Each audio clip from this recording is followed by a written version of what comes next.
Saludos a nuestra estimada audiencia y bienvenidos hoy martes 9 de marzo del 2021 a una nueva edición de nuestro programa De Aquí y de Allá.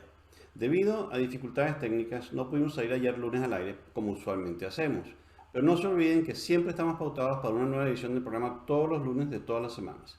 Como siempre, con sus anfitriones Beatriz Rangel Y Carlos José Rangel, hoy nuevamente conversaremos sobre los sucesos, eventos y situaciones de gran impacto ocurridos la semana pasada, aquí y allá. Esta semana queremos enfocarnos sobre el informe del Eurasia Group acerca de las amenazas principales que ellos han identificado para el año 2021.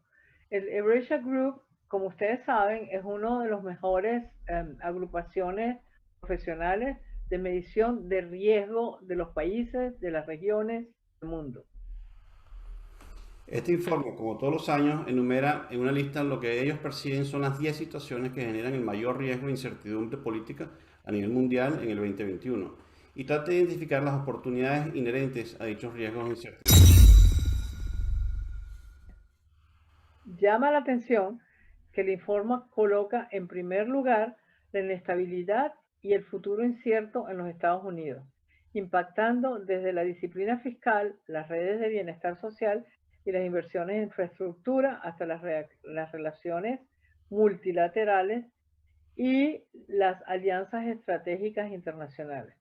Particularmente ponen muchísimo énfasis en el tema de cómo puede impactar a los Estados Unidos y al mundo la rivalidad y la manera como se maneja esa rivalidad entre los Estados Unidos y China.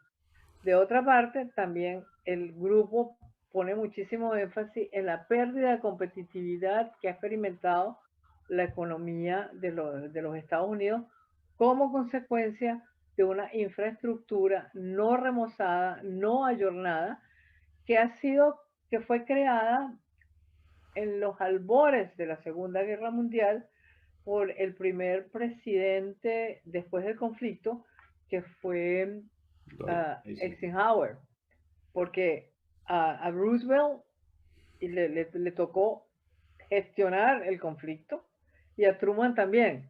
Es Eisenhower el primer presidente realmente de la paz después de la Segunda Guerra Mundial. Y fue él el que se dedicó a crear la infraestructura que hoy los Estados Unidos tienen y que sucesivos líderes no han actualizado. Sí, fue bajo Eisenhower que se estableció la red de rutas interestatales, los I-95, I-75, I-10, todas esas que van a todo alrededor del país y se planificó todo eso.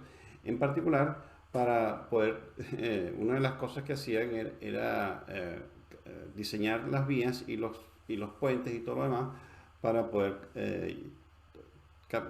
llevar personal militar y equipo militar. O sea, están diseñadas para eso. Eso es una de las razones por las que esa infraestructura es tan importante y tan sólida.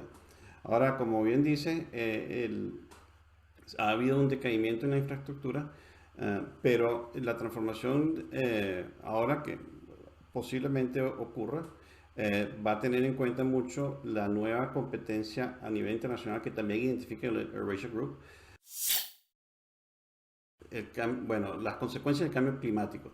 Entonces, estamos pasando de un periodo de cooperación en donde se hacen tratados, acuerdos y metas, supuestamente, a un periodo de competencia económica, utilizando las energías verdes como elemento competitivo de las naciones. En esto, China se está adelantando bastante, como tú bien dices, y si los Estados Unidos no se ponen las pilas, va a quedar atrás en estas tecnologías de punta que están surgiendo a nivel mundial. Carlos, pero más allá de cuál va a ser el contenido de la reactivación económica después del COVID-19, Estados Unidos ha perdido competitividad como consecuencia de una infraestructura obsoleta. Sí, sin Es lugar a decir, yo dudas. no sé si tú has tenido Los esa experiencia, aeropuertos, pero cuando uno se monta en un avión y se va para Singapur o se va para Beijing y regresa para acá, uno siente cuando viene de regreso que lo sacaron del siglo XXI y lo metieron en el siglo XX, sí. porque aquí en este país no hay un solo tren bala. Uh -huh. China está trufada de trenes bala. Singapur, lo mismo. Las telecomunicaciones están muchísimo más diversificadas y son mucho más eficientes en cualquiera de esos países asiáticos. El nivel de Entonces, este es un telecomunicaciones y problema que las lo redes de tenemos, internet. que Estados Unidos lo tiene que confrontar. Ahora, lo del tema verde es un tema donde sí es verdad que va a haber muchísima competencia, pero al final de la tarde, los proveedores de las tecnologías verdes no son muchos. Los proveedores de las tecnologías verdes son, en cada renglón de las tecnologías verdes, 2 o 3. Y va a pasar mucho lo que ha pasado con el espacio digital. O sea, el espacio digital ha sido ocupado por 2 o 3 compañías en cada una de las Es lo que te iba a especialidades. decir. Todo sector típicamente es así. Si tú pones a ver, tú puedes contar en una mano o dos, si acaso, las empresas petroleras importantes del mundo. Pero toda la infraestructura que está alrededor de esas empresas importantes tiene unas consecuencias de multiplicadores económicas sumamente importantes. Es verdad, a lo mejor va a surgir una empresa de paneles solares o dos o tres extraordinarias a nivel mundial, pero tiene que haber gente que las instale, tiene que haber gente que las conecte, tiene que haber, o sea, los efectos multiplicadores siempre son impactantes pues, en la economía. Yo creo que las externalidades son fundamentales en la economía, porque la mayoría de los grandes avances económicos han sucedido por las externalidades, no por el producto o el servicio en sí. Así pasó con el ferrocarril, así pasó con los buques a vapor, así ha pasado con una cantidad de las innovaciones tecnológicas, que son las externalidades que crean las que provocan el desarrollo. Y yo creo que en Estados Unidos ocurrirá algo similar cuando algún gobierno, que esperemos que sea la administración Biden, que se salgan del tema del género y se metan en el tema de la infraestructura lo más rápido posible, para que los Estados Unidos vuelva a recobrar su competitividad y pueda participar con la misma fuerza que participó en la construcción de esta economía de la cual hemos disfrutado todos a partir de la Segunda Guerra Mundial. Pero del grupo de Eurasia también me llamó muchísimo la atención la manera como dicen que Latinoamérica desencanta. O sea, Latinoamérica no solamente, que no es una región que atraiga, que al capital internacional le provoque siquiera pensar en América Latina en un mundo post-COVID-19. Sí, Y eso llama muchísimo la atención, te voy a decir por qué, porque si tú lees los informes y los análisis que se produjeron después de 1945, cuando empezaron el 46, en el 47, había un foco extraordinario en América Latina y todo el mundo vaticinaba que América Latina iba a arrancar. Hay que recordar que durante el conflicto bélico, los países de América Latina, muchos de ellos, exhibían tasas de crecimiento inclusive mejores a las de muchos países de Europa. Bueno, sin ir muy lejos, en el año 1930, la segunda economía del mundo era Argentina. sí. La primera era Estados Unidos y la segunda era Argentina. Si tú ves los indicadores, Y por verdaderamente. supuesto, cuando pasó el esfuerzo bélico, todo el mundo volvió los ojos hacia América Latina. ¿Y qué estamos? 60 años después, estamos igualitos a como estábamos casi que en esa época. Sí, bueno, justamente no lo dice explícitamente el informe de Eurasia, pero básicamente sugieren que la razón, y ellos lo que estudian es el riesgo político, ¿no? La razón por la que Latinoamérica no es nada atractiva para la inversión en este momento es porque, dado el mundo del COVID, en el cual ha habido un gran impacto económico que ha hecho que deuda fiscal aumente eh, y que las economías sufran, y combinado con el hecho de que en Latinoamérica es una tormenta de elecciones este año, ellos consideran que es muy probable que el populismo se acreciente, sea de izquierda o sea de derecha, esté tratando de llegar a ese malestar general que tiene la gente. y con un populismo económico que no va a resultar en un desarrollo como nunca lo ha hecho pues, en la región. Pero para mí lo que me parece es que ahí sí es que están equivocados, esgrimiendo como razón el endeudamiento tremendo, porque todos los países del mundo van a salir de esta crisis del COVID-19 súper endeudados. O sea, no hay un solo país en el mundo que me diga a mí que no tiene, que la deuda no pasa el 8% de su Producto Interno Bruto. No lo hay. Sí, Y no lo hay la combinación porque es de que eso, de ningún la país, esto no era una cosa que está, o sea, yo estoy segura que no había ningún ministro de planificación que en el año 2018 dijera que tenemos que tener ahorros para el 2020 porque viene una epidemia. Yo estoy segura que eso era imposible. Todos los países van a salir endeudados. El problema de América Latina no es un problema de índole macroeconómico como se ha creído creer. El problema de América Latina es un problema estructural, que tú tienes unas instituciones que no son adecuadas para el desarrollo de una economía capitalista sana. Y porque esas instituciones fueron creadas durante el medievo, el casi apogeo del que, mercantilismo español. claro, pero fueron unas instituciones creadas en el medievo casi porque mientras Europa estaba toda en el Renacimiento, España estaba en el medievo. Y esa España medieval vino a crear en América Latina unas instituciones para extraer renta, no para crear riqueza. Y la extracción de renta empieza cuando tú al Estado le das el poder de tener la propiedad sobre los recursos del subsuelo. Cuando eso es así, entonces tiene el populismo, tiene un instrumento para hacerse con el poder.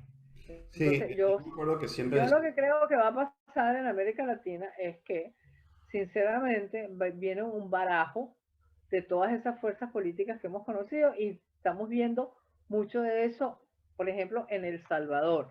Las elecciones de la semana pasada, El Salvador, para congresistas y alcaldes y gobernadores, barrieron a los partidos políticos tradicionales. ¿Por qué?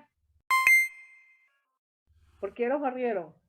Porque desde que se inició el proceso de paz en 1992, y si bien es cierto que el Producto Bruto salvadoreño ha crecido de 30.000 millones más o menos a 50.000 billones de dólares, o 50.000 millones de dólares, si bien eso es cierto,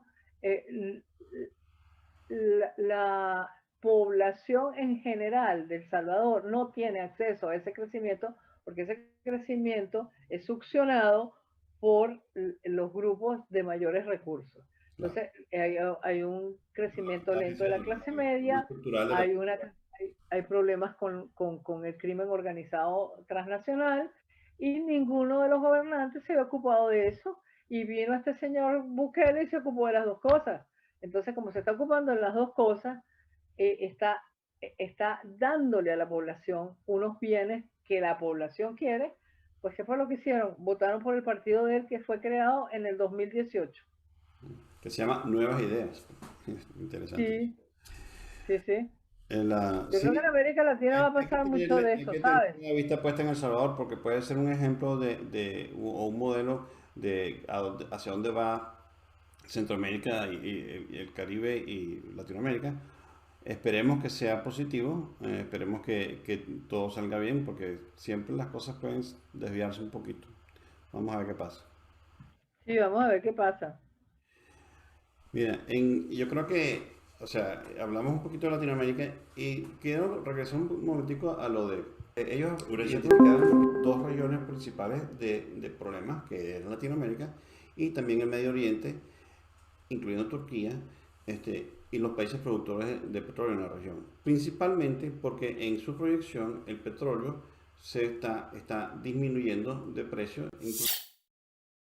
inclusive ellos proyectaban creo que $40 el barril para el año, aunque ahorita está en 70 y quién sabe si las proyecciones son correctas, pero las consecuencias de la bajada de países petroleros, de la bajada del precio petrolero en estos países es significativa porque muchos de ellos lo que hacen es básicamente comprar la voluntad del pueblo a través de los recursos.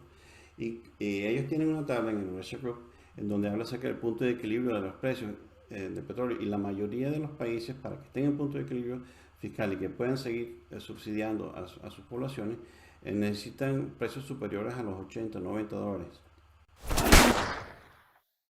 lo cual implica que puede que aumente la insatisfacción popular, y quién sabe qué va a ocurrir entonces. Mira, yo pienso que lo del impacto de los precios del petróleo sobre el Medio Oriente era así un poquito como la crónica de una muerte anunciada. Y ya dos administraciones de los Estados Unidos tan distintas, tan opuestas, tan rivales como la de Barack Obama y Donald Trump, empezaron eso que se llama des, desvinculación del Medio Oriente. Ujú. Era la misma política de desvinculación, lo que pasa es que Barack Obama lo llevó de una manera y el presidente Trump la llevó de otra, pero en el fondo es una desvinculación porque Estados Unidos siente que no tiene que estar tan involucrado en un área donde su interés nacional cada día está menos afectado. ¿Por qué? Porque al Estados Unidos volverse uno de los principales productores de petróleo, porque empezaron a colar, porque la palabra es esa, la correcta, se pusieron a colar el petróleo que queda en el Permian Basin, que es un depósito inmenso de petróleo que queda como en el sureste de los Estados Unidos.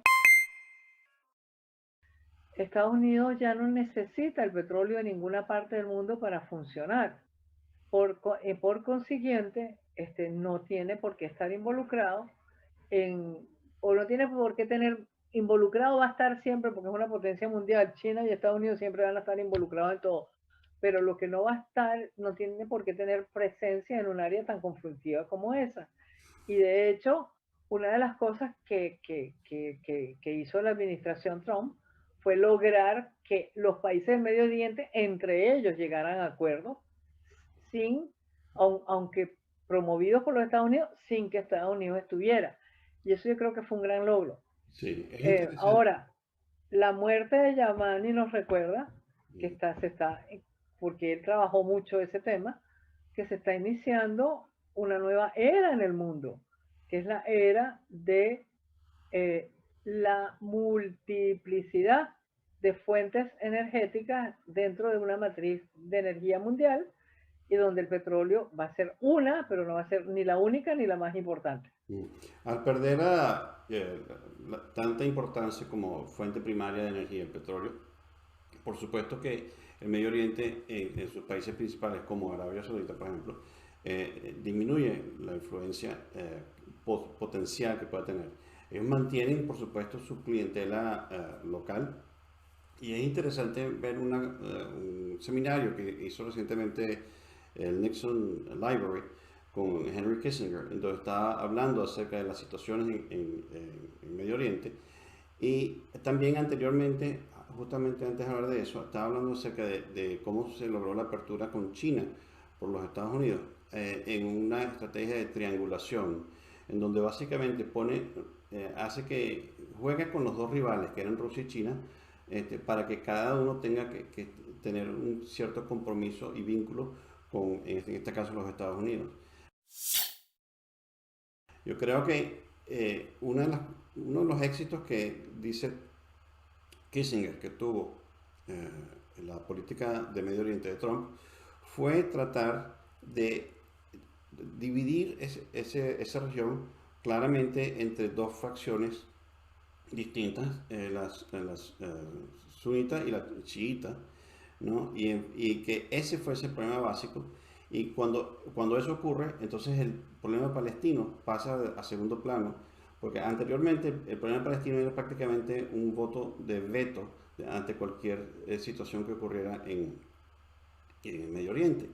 Pero al hacer esta política más bien de sunis versus chiitas, que ya voy a hablar un poquito más acerca de eso, los palestinos pasan al segundo plano y entonces la alianza contra Irán se vuelve más importante y dado eso ocurrieron varias reanudaciones de relaciones diplomáticas de Israel con varios de los países básicamente sunitas.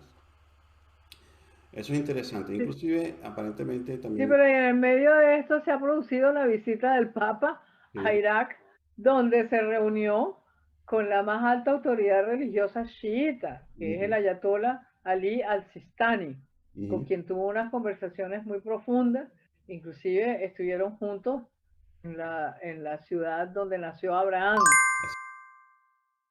así es. que es uno de los poquísimos profetas que compartido por las religiones judía, musulmana y católica. Yo pienso que en el Medio Oriente van a empezar a aparecer movimientos y protagonismos distintos a los que habíamos conocido hasta el pasado y que quizás por fin esta región se encamine hacia su autoestabilidad. No sé, ¿qué opinas tú? Yo sí creo, y justamente lo que yo estoy viendo en la administración Biden es esa tesis de triangulación y la visita del Papa es crucial para eso. Ocurre en un momento crucial en donde se pone un poquito más álgida la relación entre Arabia Saudita y, y los Estados Unidos e Irán está tratando de hacer bajo cuerdas conversaciones y diálogos con los Estados Unidos también. Entonces, los dos van a tener intereses para estar relacionados con los Estados Unidos y los Estados Unidos pueden utilizar eso para verdaderamente lograr lo que tú dices, un cambio verdadero en el Medio Oriente. Carlos, y por ahí dicen que Kissinger también habló en ese seminario sobre inteligencia artificial. ¿Qué dijo? Sí. Una de las cosas importantes que dijo Kissinger acerca de eso es que él considera que la inteligencia artificial se enfoca en resultados en vez de procesos. Entonces, que la gente en toda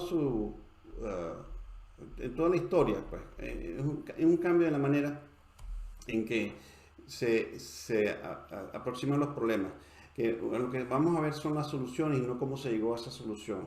Porque la inteligencia artificial es capaz de resolver problemas hasta ahora irresolubles de manera tal de que uno entonces busca las soluciones en vez de cómo llegar a las soluciones. Una manera de pensar bastante interesante, eh, que obvia el proceso y se enfoca en los resultados. Aparte de eso, por supuesto, lo de la inteligencia artificial está nuevamente dentro de Eurasia Group como uno de los retos de este año.